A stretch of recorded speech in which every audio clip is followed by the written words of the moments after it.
The text message arrived while my mother was upstairs lighting candles on her own birthday cake. That's the detail I remember most clearly now, not the message itself, not the silence afterward, the candles. Tiny yellow flames trembling in the dining room light while Frank Sinatra played softly through the kitchen speaker, and my father laughed too loudly at something my uncle had said near the bar cart. Then his phone lit up beside my wine glass. Our daughter misses her daddy tonight. I read it once. Then again. And suddenly the room around me changed temperature. My mother was turning 64 upstairs. I was holding the velvet jewelry box containing the necklace I'd bought her after coming home from Kuwait 3 weeks earlier. My father was downstairs refilling bourbon for guests, while another woman texted him about their child. 30 minutes later, somebody rang the front doorbell. And my father went white before he even opened the door. My name is Claire Bennett. I'm 38 years old, a major in U.S. Army intelligence, and until that night I thought I understood the shape of disappointment. Turns out I didn't know half of it. My parents lived in the same 2-story brick house outside Indianapolis where I grew up. Same creaky hardwood floors, same yellow porch light, same framed family photos lining the staircase wall like evidence of a life that looked solid from the outside. That Friday night smelled like grilled steak, buttered corn, and my mother's vanilla candles. October rain tapped softly against the kitchen windows, while relatives wandered through the house carrying paper plates and wine glasses. My cousin Brian argued football near the television. Somebody's kid dropped ice in the hallway and got yelled at quietly. Ordinary sounds. That's the thing nobody warns you about family betrayal after 40. It rarely enters your life like a tornado. Usually it slips quietly into rooms already full of normal things. Dad had been acting strange most of the evening. Not dramatic, just distracted. Phone face down beside his drink, taking calls outside on the patio, checking his watch too often. The kind of behavior people explain away because they don't want to start trouble at birthdays. My mother explained it away beautifully. Your father never learned how to relax, she laughed while arranging flowers near the sink. That was Helen Bennett, making excuses for people like it was part of breathing. I stood beside her drying wine glasses while she moved carefully around the kitchen in a navy sweater and silver earrings Dad bought her maybe 15 anniversaries ago. Her hair had gone almost completely gray now, though she still dyed small streaks around the front. I noticed her hands more lately, thinner than they used to be, veins showing beneath the skin. Age arrives quietly on parents, too. One day you realize the people who raised you have started moving slower around stairs. You okay? Mom asked suddenly.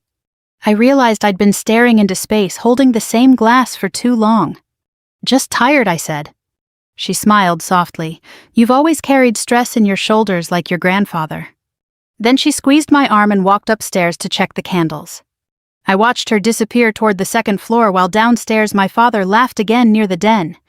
Richard Bennett was 67 years old and still somehow filled rooms the same way construction equipment did. Loud voice, heavy footsteps, big opinions about everything. He'd spent 40 years building commercial roofing companies across Indiana, and another 40 believing emotions were things weaker people talked about. When I joined the Army at 22, he called it a phase. When I made captain, he forgot the ceremony date. When I deployed overseas the second time, he told neighbors I worked in military paperwork somewhere. My father respected soldiers in theory, flags, football flyovers, Memorial Day speeches, but a daughter choosing military life, especially intelligence work he didn't fully understand, that made him uncomfortable. Too independent, maybe. Too difficult to explain to his golf buddies. Once after Ranger School graduation, he told me over dinner, "Nobody cares about medals in real life, Claire." I remember staring down at my mashed potatoes, wondering why that sentence hurt more than some things people screamed. Still, part of me kept trying. Funny thing about daughters and fathers. Sometimes you spend decades chasing approval from men who stopped knowing how to give it long ago. Around 8:40 p.m., Dad left his phone on the dining room table while helping my uncle carry folding chairs from the garage. I wasn't snooping, I swear I wasn't. The screen simply lit up beside my hand. Our daughter misses her daddy tonight. No name, just the message preview. For one second I honestly thought maybe I misunderstood it. Maybe somebody meant their actual husband. Maybe it was innocent. Then another message appeared beneath it. She cried after you left. My stomach dropped so hard I actually felt dizzy. Upstairs, my mother started singing softly with the cousins while lighting candles. Happy birthday to you. The phone sat glowing inches from my hand.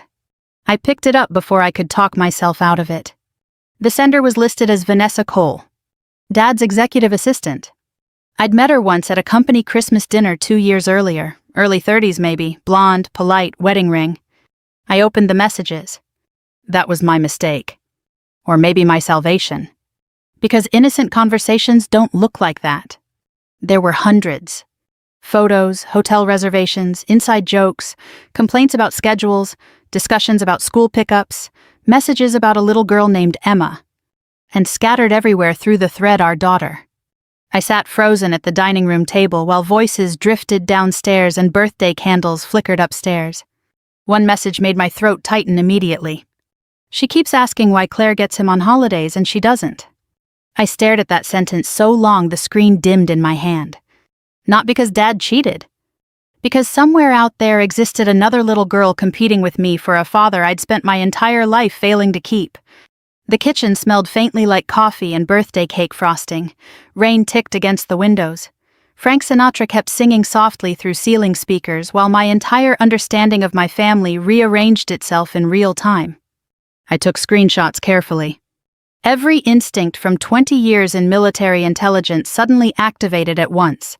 Calm breathing, steady hands, evidence first, emotions later. Then I searched Vanessa online. Married. 1 daughter. 5 years old.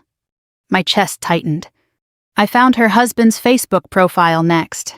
Ethan Cole. Auto mechanic outside Carmel. Family photos, fishing trips, birthday parties.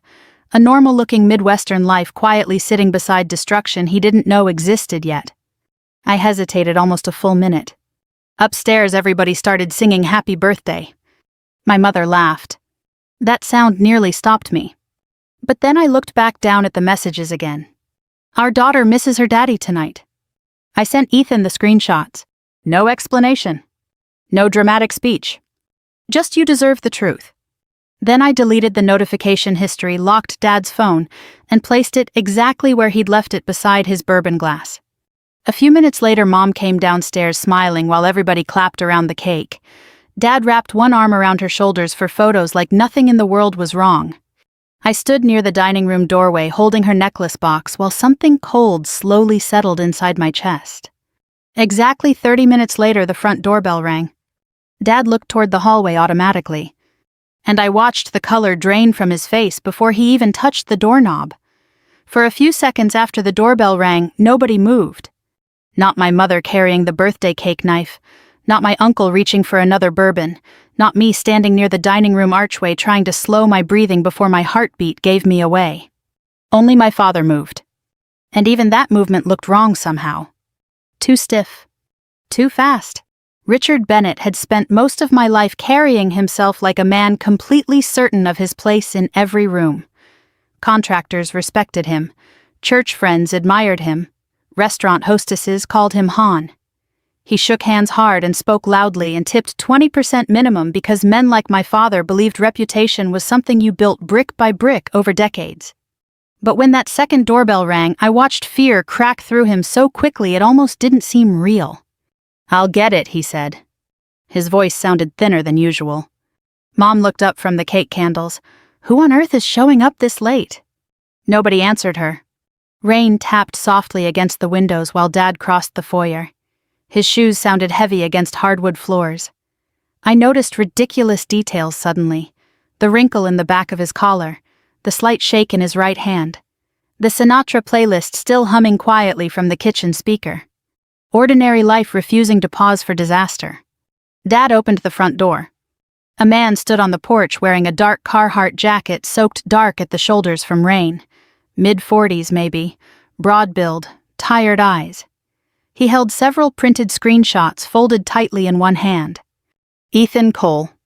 For a second, neither man spoke. Then Ethan said quietly, "I think our families need to talk." Not angry. Not shouting. Honestly, that made it worse.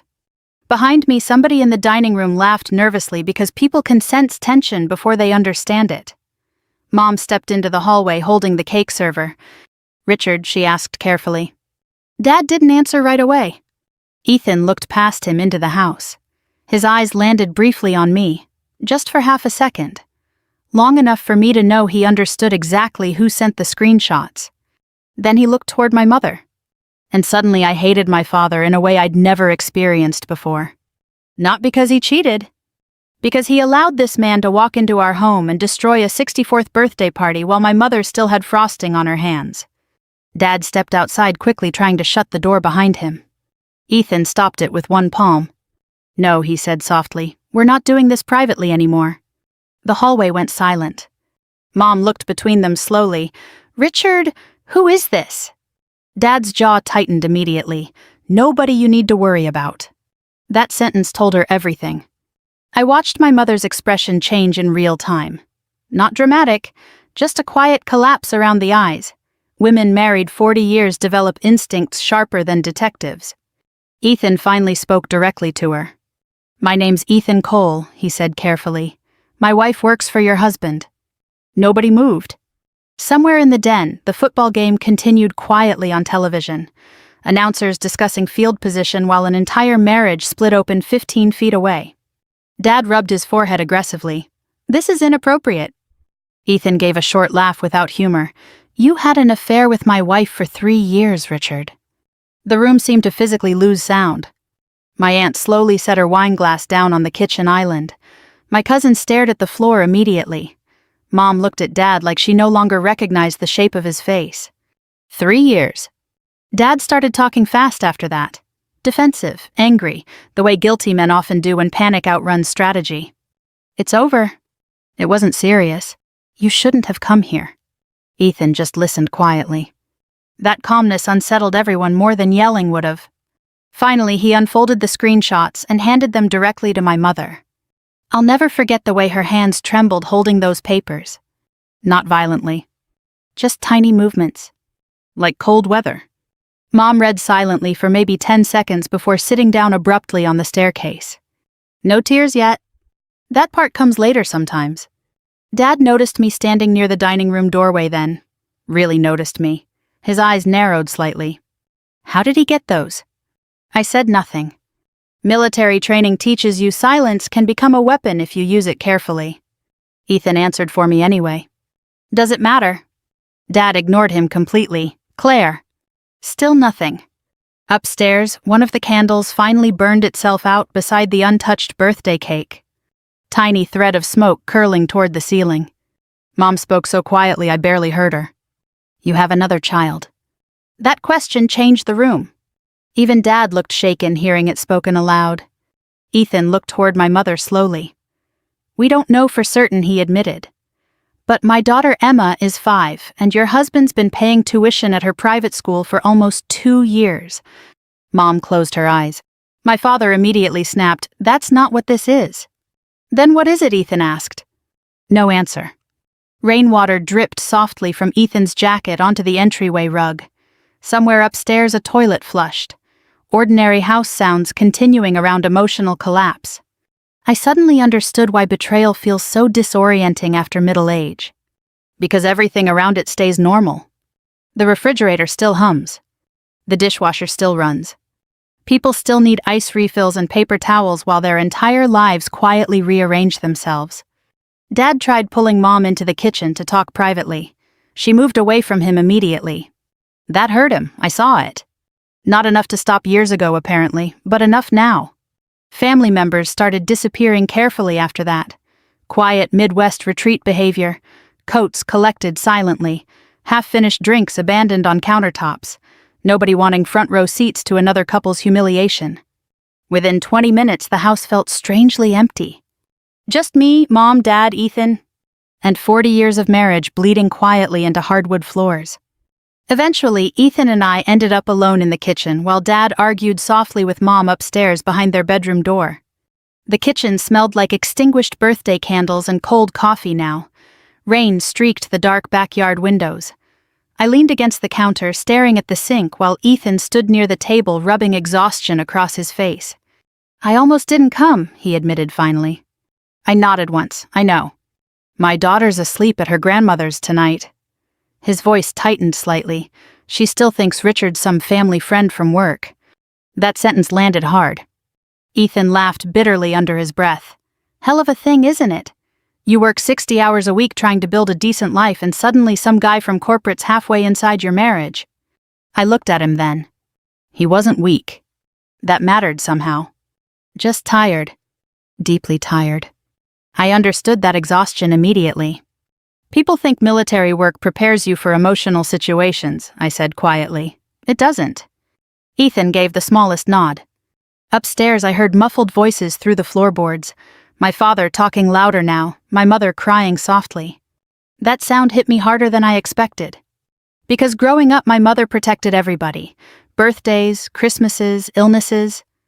She remembered dentist appointments and favorite casseroles, and which relatives stopped speaking after funerals. She carried emotional weight for the entire family, so naturally nobody noticed until she finally broke under it. Ethan studied me carefully for a second. You already suspected something. I thought about lying. Didn't. No, I admitted, but I knew my father stopped really being present a long time ago. He stared down at the folded screenshots in his hands. Funny thing is, he said quietly, my wife used to say, your father understood her better than anybody. That sentence almost made me laugh. Not because it was funny. Because Richard Bennett barely understood his own daughter. Around 10:15, Mom finally came downstairs alone. Her mascara had smeared slightly beneath one eye. She looked older suddenly, smaller too somehow. She stopped near the kitchen doorway and looked directly at me. Not Dad. Me. Claire, she said softly, did you already know before tonight? The refrigerator motor clicked on behind us. Rain kept falling outside. And for the first time all evening, I honestly didn't know how to answer her. I didn't answer my mother right away. Not because I wanted to protect my father. Honestly, by that point, I wasn't sure I wanted to protect him from anything anymore. I just didn't know how to explain the feeling sitting inside my chest. The strange combination of guilt and anger and relief that comes when a secret finally becomes visible after years of quietly poisoning a family. Mom stood near the kitchen doorway waiting. Her birthday sweater hung loose around her shoulders now, like she suddenly felt cold inside the house she'd lived in for 40 years. I found out tonight, I said carefully, a little before Ethan got here. That hurt her. I saw it immediately. Not because I caused the situation. Deep down, she knew exactly who caused it.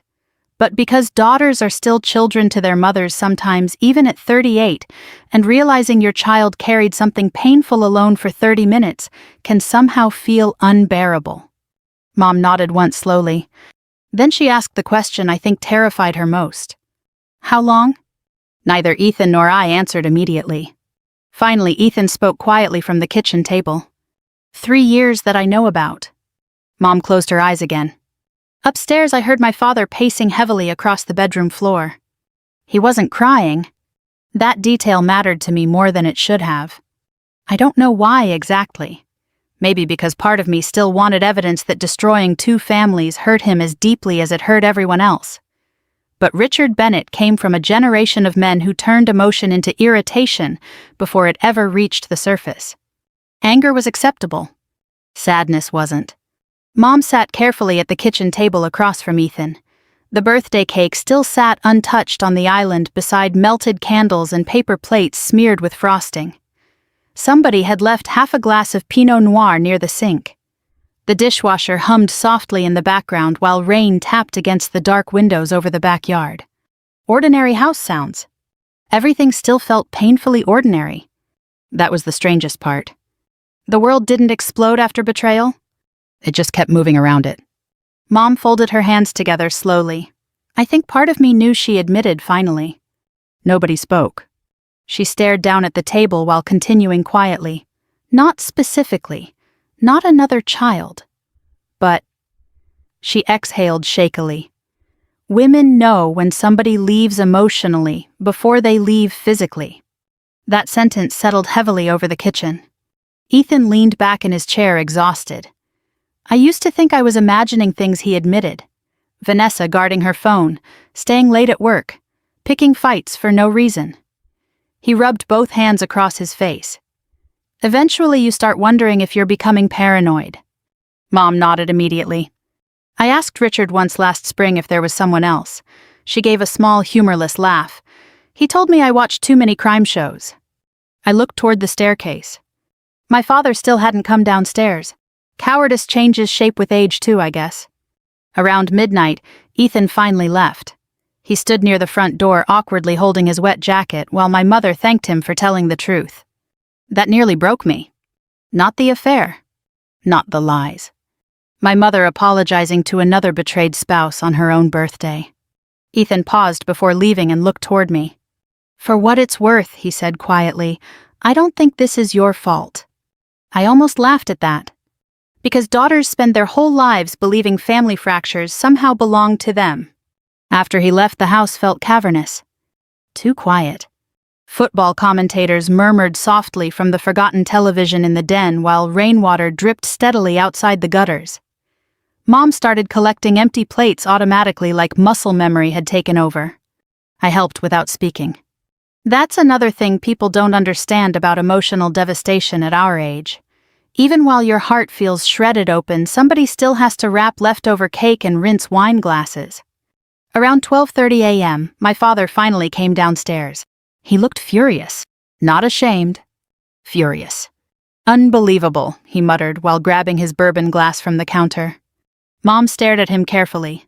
That's your first word to us. Dad ignored her completely and looked at me instead. You sent those screenshots.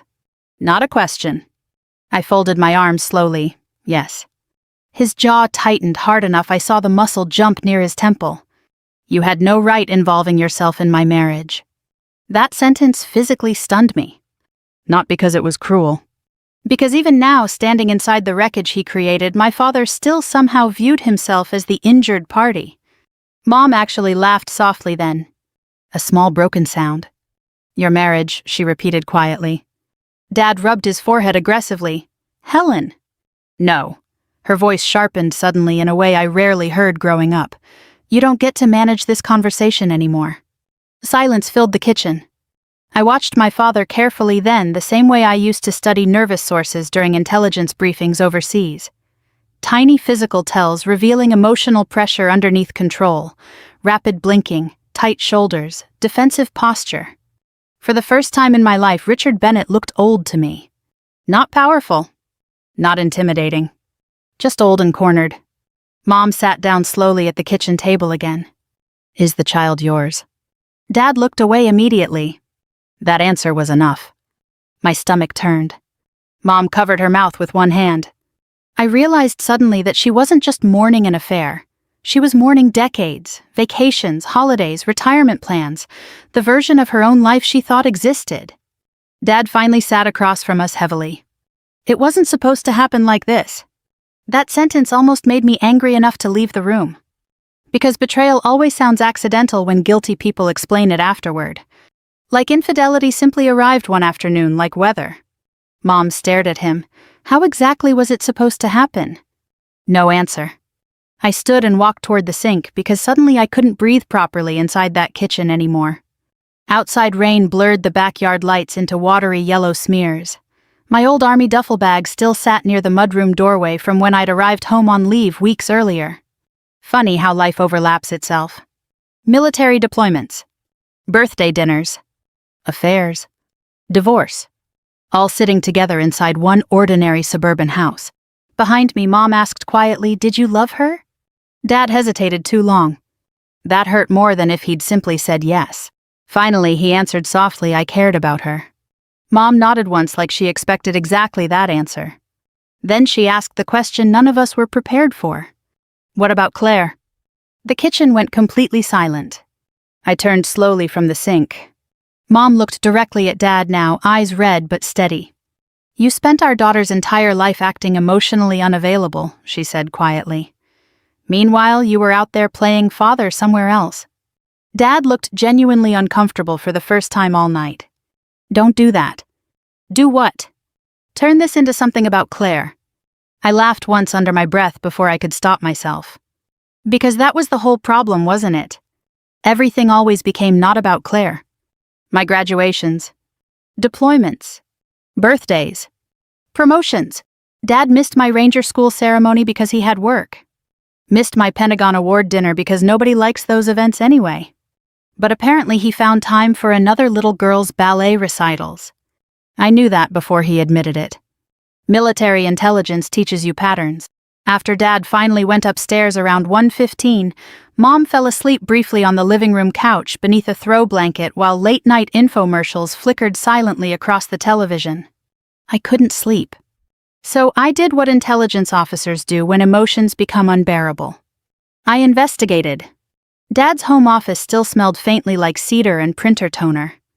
Rain tapped steadily against the windows while I sat at his desk, opening financial files he never expected anyone else to examine closely. Within 40 minutes, the truth started surfacing everywhere. Private school tuition payments, apartment lease transfers, weekend hotel reimbursements hidden inside business expenses. Then I found photographs. Emma, 5 years old, gap-toothed smile, brown curls, standing beside my father holding fishing poles and birthday balloons and ice cream cones. In one photo, she sat on his shoulders at the Indianapolis Zoo while he grinned like the happiest man alive. I stared at that picture so long my eyes started burning. Because my father never once carried me like that. Not once. And suddenly I understood something terrible. I spent 20 years believing my father simply didn't know how to love people deeply. Turns out he just didn't know how to love us. At 2:07 a.m., I found an email confirmation for something called Indiana Business Leadership Foundation Annual Gala. Next Saturday. Guest of honor Richard Bennett. Lifetime Leadership Award. I stared at the screen a long time while rain whispered against the dark windows. Then slowly, for the first time all night, a very calm idea began forming inside my head. The gala took place the following Saturday at the Conrad downtown. Indianapolis looked cold and expensive in the rain that night. Wet streets reflecting yellow traffic lights, valets jogging beneath black umbrellas, women in long dresses hurrying toward revolving doors while men adjusted suit jackets against the wind. I almost turned the car around twice on the drive there. Not because I doubted what my father had done. Because public truth changes things permanently. Once humiliation leaves private spaces, you can never fully gather it back up again. That thought sat heavily in my chest while I parked beside a row of glowing office buildings and watched rain slide slowly down the windshield. At 6:42 p.m., my mother texted me, "Are you sure about tonight?" I stared at the message for a long moment before answering. No, but I'm sure pretending didn't save us either. 3 dots appeared, then disappeared. No response after that. Inside the hotel ballroom, everything smelled like expensive cologne-polished wood and bourbon. Soft piano drifted through hidden speakers while waiters carried trays of crab cakes between silent auction tables covered in vacation packages and golf memorabilia.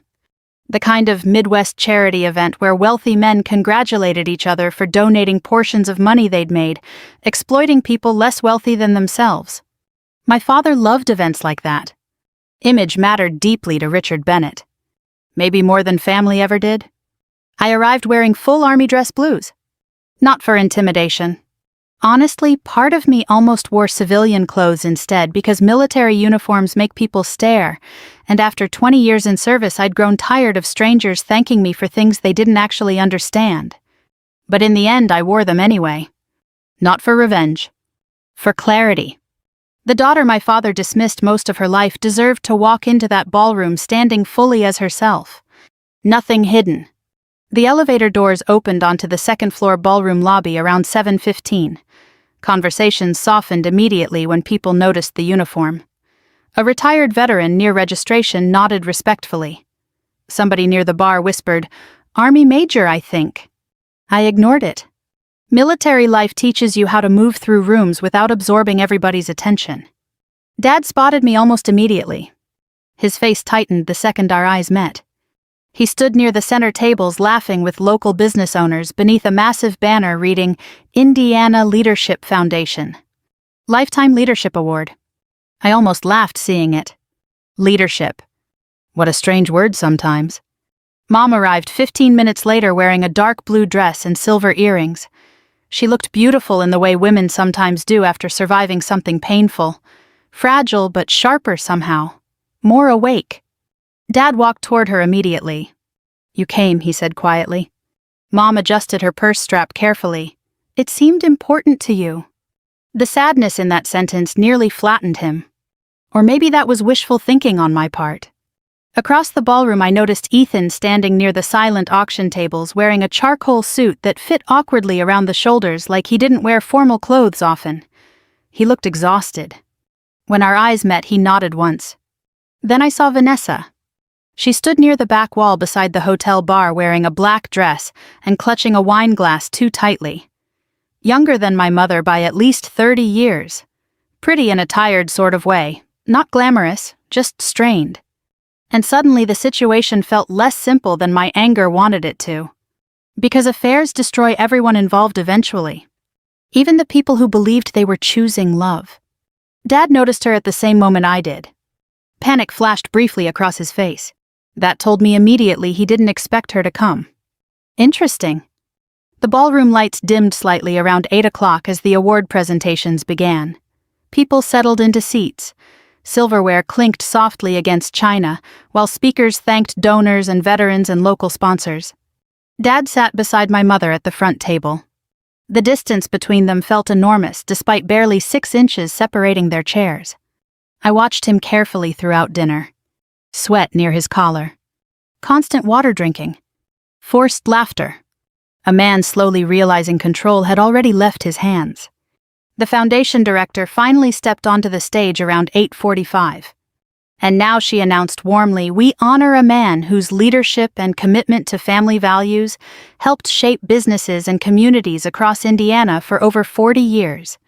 I saw Mom close her eyes briefly. Family values. Jesus Christ.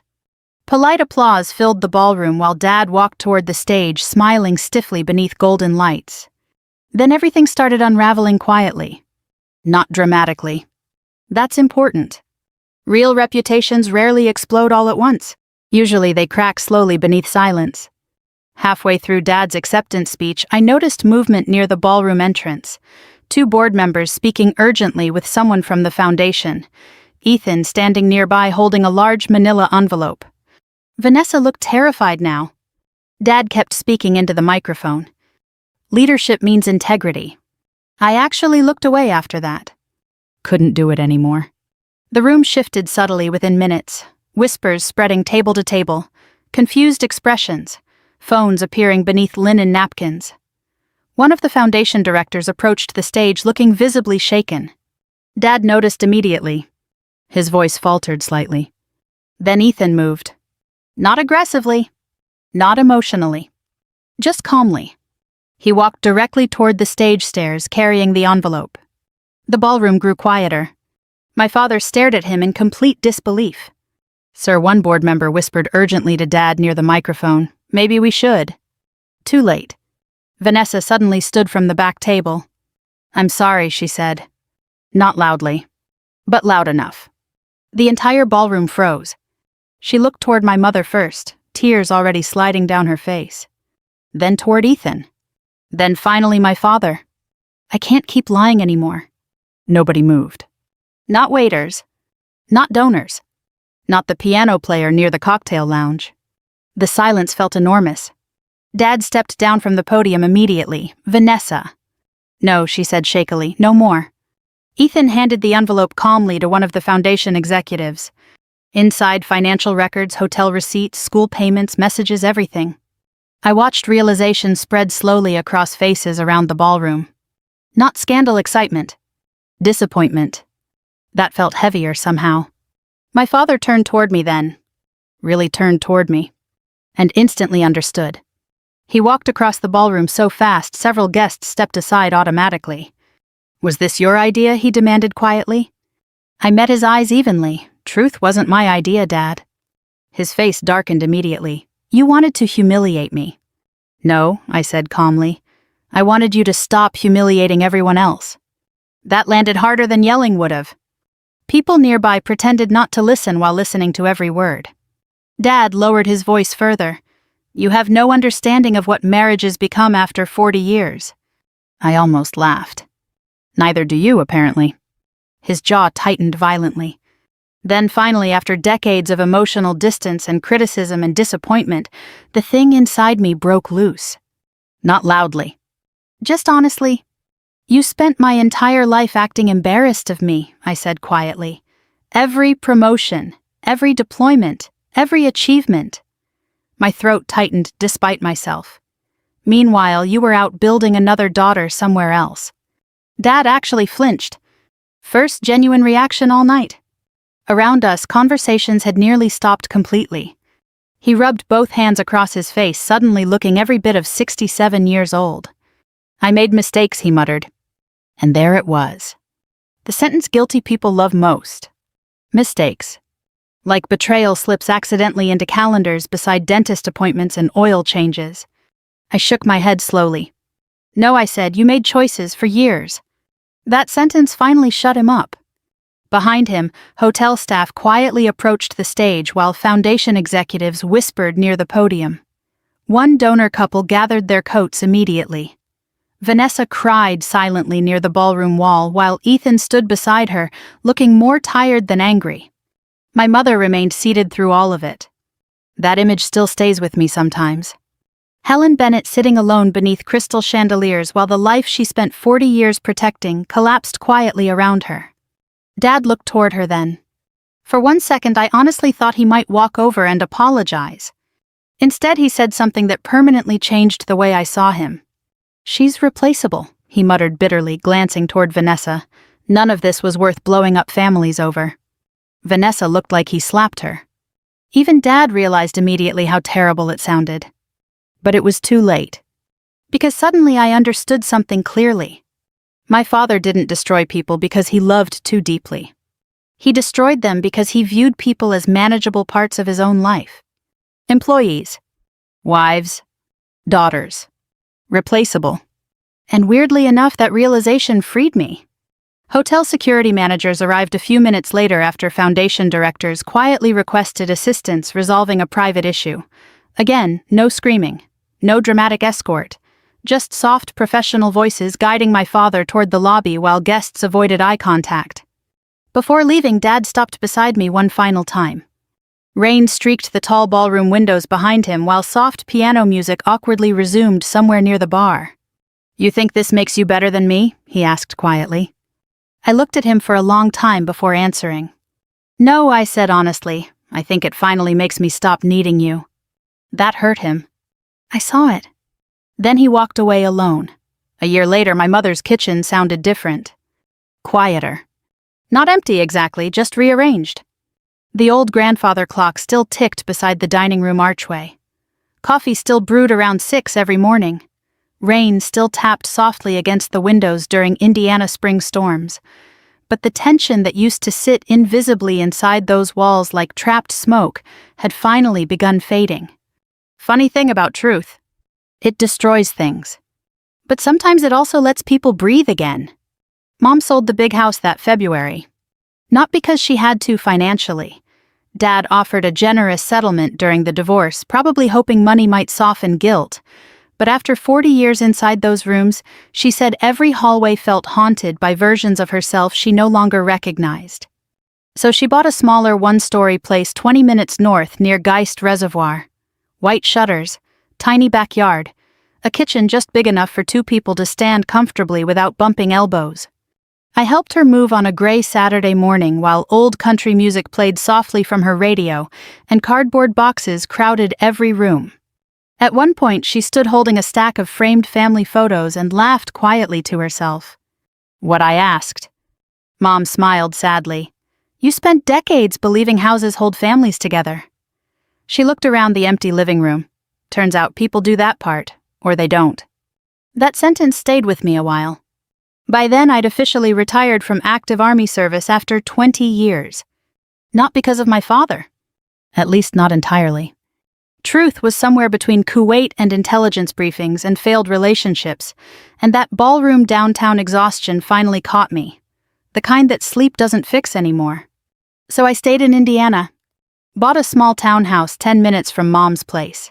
Started consulting part-time for a defense contractor in Indianapolis, mostly cybersecurity assessments and intelligence training seminars, Boring compared to deployment work, honestly. Peaceful, too. That surprised me more. For the first few months after the gala, people talked constantly. Small-town Midwest gossip spreads faster than wildfire once wealthy families crack publicly. Country club whispers, church speculation, business rumors. Apparently, Dad resigned from 2 charity boards within weeks. The leadership award quietly disappeared from the foundation website altogether. Vanessa left the roofing company by spring. Ethan filed for divorce shortly after Christmas. And my father moved into a luxury condo downtown overlooking the canal, where silence followed him room to room like another person. We texted occasionally. Very occasionally. Mostly practical things. How's your mother? Did you get the insurance paperwork? Happy birthday. Nothing deeper. The strange thing is I didn't hate him anymore. Not truly. Anger burns hot at first after betrayal, but eventually exhaustion replaces it. Then sadness after that. And finally, if you're lucky, clarity. One Sunday afternoon in late June, Dad asked if I wanted to meet for coffee. I almost said no. Then I remembered something my therapist once told me during post-deployment counseling years earlier.